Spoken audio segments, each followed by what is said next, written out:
फुसफुसाती हवेली घने जंगल के साए में एक उजाड़ पहाड़ी पर ब्लैक थॉर्न हवेली खड़ी थी।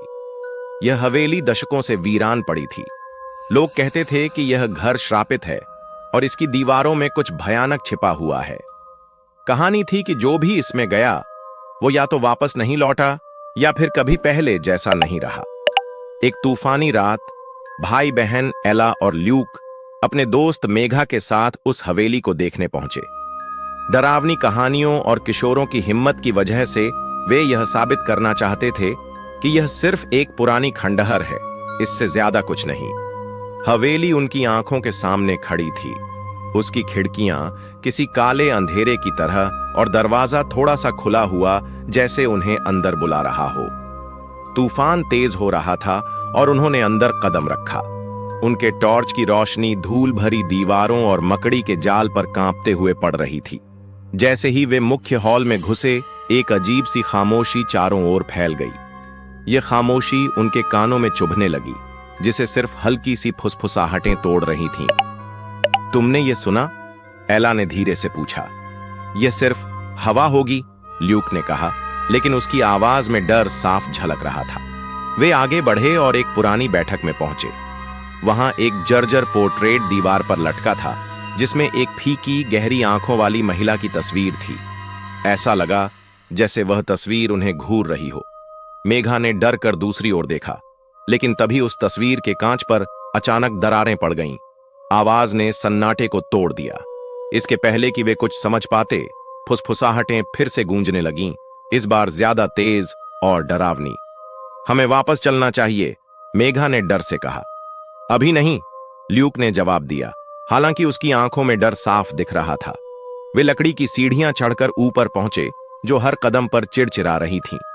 ऊपर एक लंबा अंधेरा गलियारा था, जिसमें कई दरवाजे बंद थे। जैसे ही वे आगे बढ़े, एक दरवाजा खुद ही धीमे से खुल गया। यह एक बच्चे का कमरा था। अंदर एक पुरानी कुर्सी हौले हौले हिल रही थी, जबकि हवा एकदम शांत थी। बिस्तर पर एक गुड़िया रखी थी, जिसकी चीनी मिट्टी से बनी चेहरा टूटा हुआ था और उसकी आंखें खाली थीं। फुसफुसाहट अब बच्चों की हंसी में बदल गई। कौन है वहां? एला ने कांपती हुई आवाज में पूछा। हंसी अचानक बंद हो गई। एकदम सन्नाटा छा गया। फिर गुड़िया का सिर धीरे धीरे उनकी ओर घूम गया और उसकी दरारों भरी होठों से एक आवाज निकली, भाग जाओ। डर से कांपते हुए उन्होंने दौड़ने की कोशिश की, लेकिन गलियारा अब वैसा नहीं था।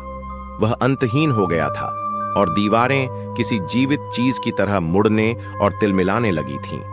तभी बच्चे के कमरे का दरवाजा जोर से बंद हो गया और वे अंदर कैद हो गए।